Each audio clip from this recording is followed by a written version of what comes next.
This SUV is a waste of money. Now hang on, you Toyota gooners. Put away your oxball rings and supplemental oxygen. Just breathe for a second.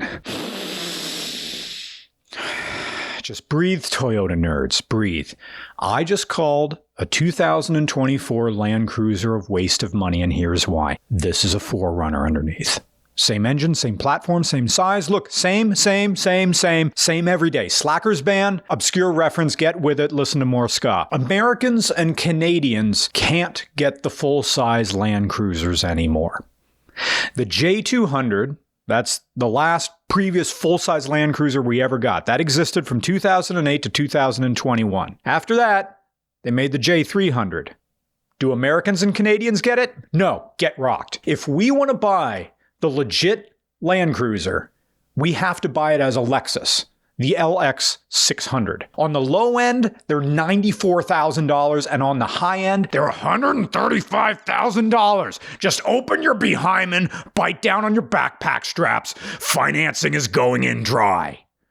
We're Toyota of America, just eat it. The only thing we get that says Land Cruiser on it right now, at the end of 2025, is the Land Cruiser Prado. That's what this is called in other markets outside of North America.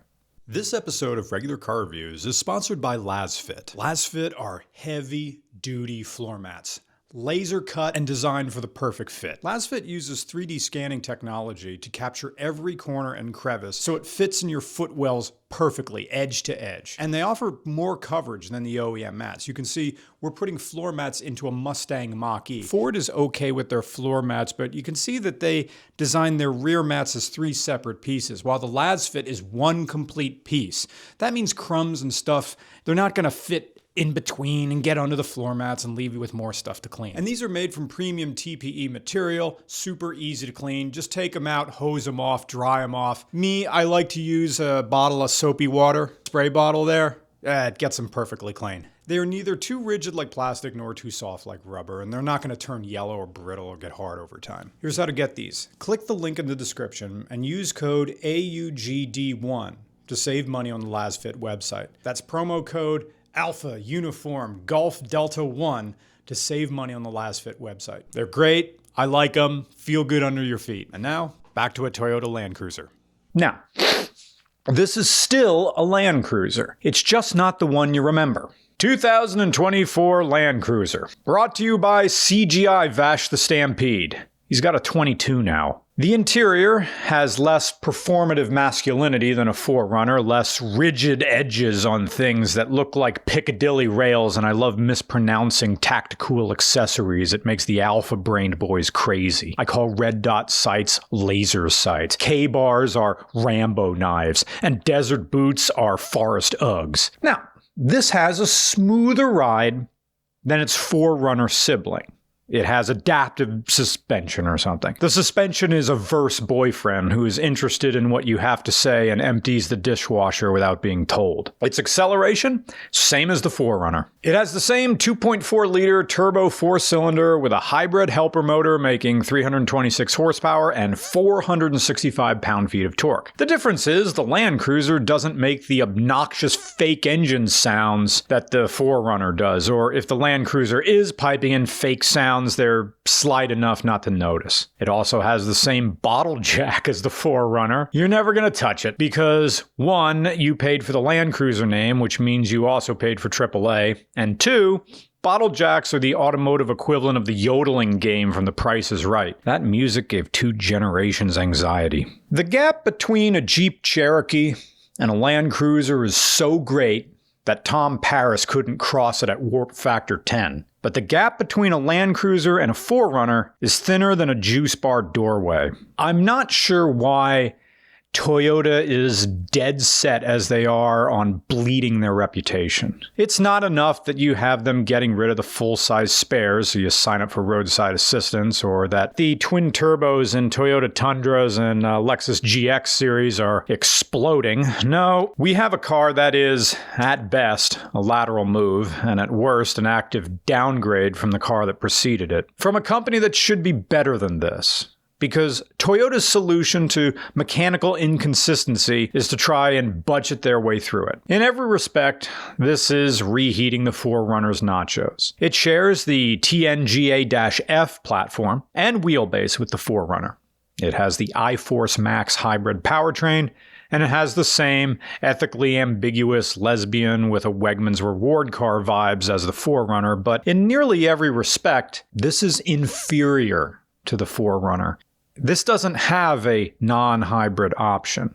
The 4Runner does. The Land Cruiser has 8.7 inches of ground clearance. The 4Runner has 9.2. The Land Cruiser tops out at 5 passengers, but the 4Runner offers an optional third row. And of course, the starting base price is higher than the 4Runner, despite offering less. Yet, even with less, it's a well-built car.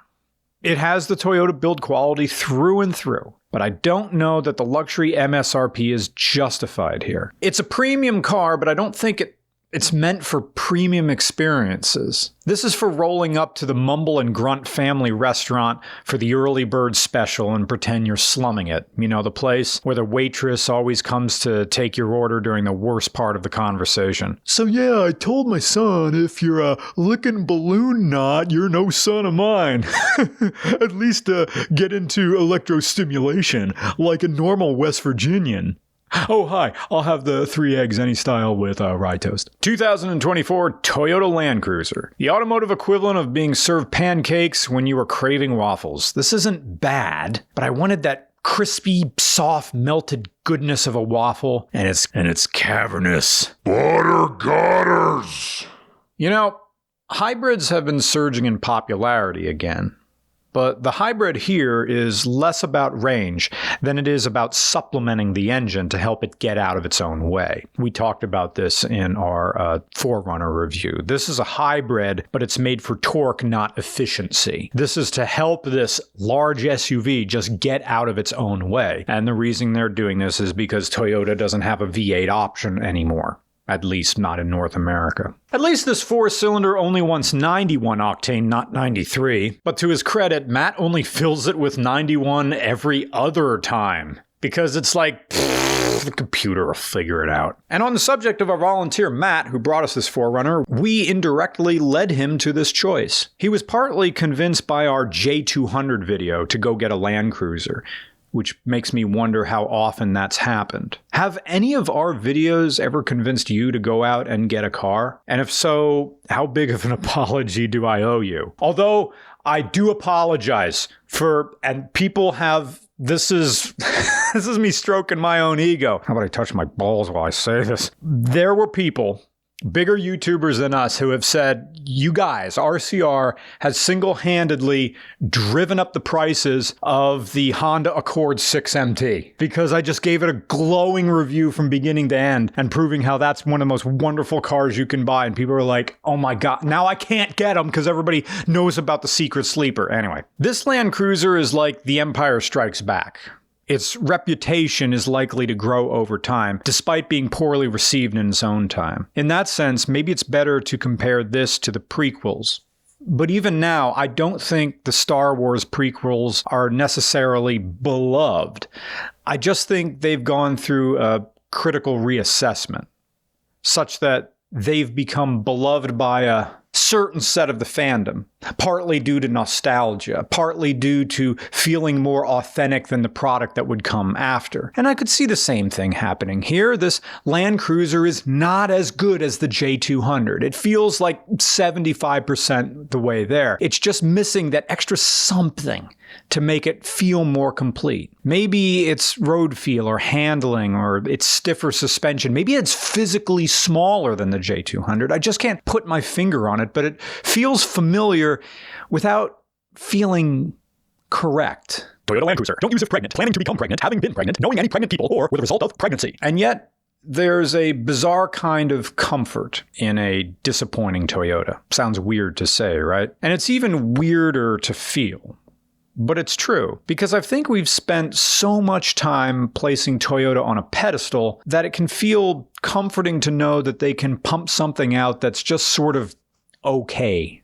every now and then. It makes greatness feel achievable because the greats struggle with the demands of greatness themselves. See also Jalen Hurst. And excellence should be hard to achieve. It should be rare. Failing to reach it should be normal because it levels the playing field. And honestly, the occasional dud shouldn't be a cause for concern unless it's an indication of a trend. And I'm not sure this is indicative of a new, worse Toyota, but maybe we're wrong. Maybe this is what Toyota is turning into. Sort of like in the mid to late 2000s when Camrys weren't as reliable as they were before. I'm talking specifically about the 7 to 11 Toyota Camrys with the 4-cylinder that had oil consumption issues. By the way, if you want to buy a Toyota Camry, don't buy the 4-cylinders from the year 2007 to 2011. Those were ones with the oil consumption issues. If you buy the V6 Camry, those years are fine. And you can buy 4-cylinder Camrys on either side of 7 to 11, but not those years. But what companies need to learn,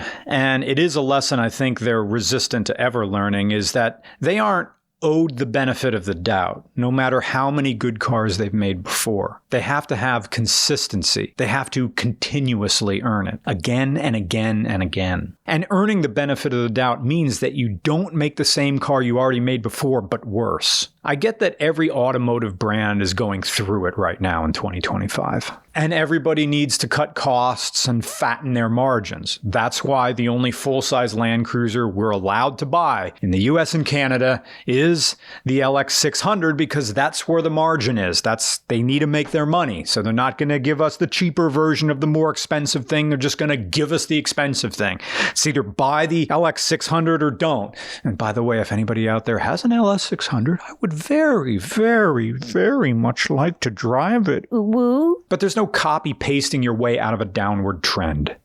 Look, folks, I know I'm coming down hard on this Land Cruiser, but the truth is, in 2025 and soon to be 2026, this car right here is still the best built car in North American market, outside of the Lexus LX600 and the venerable Toyota Camry. This is still the best you can get. This is what we got, so be happy with it. You're not going to get better than this, even though it's not the genuine article. Ghostbusters 1 is the J200 Land Cruiser. And the Land Cruiser 4Runner / Prado this is Frozen Empire. Yeah, the gang's all here, but no one's ripping darts. Dan Aykroyd isn't getting ghost head, and he's not legitimately drinking a beer in the passenger seat of the Ecto-1. Go back and watch the first movie. There's this one scene where Dan Aykroyd and Ernie Hudson are in the front of the Cadillac. Ernie Hudson's driving, and Dan Aykroyd is just talking, smoking cigarettes, and has an open container in New York City. It's awesome. That's what made Ghostbusters.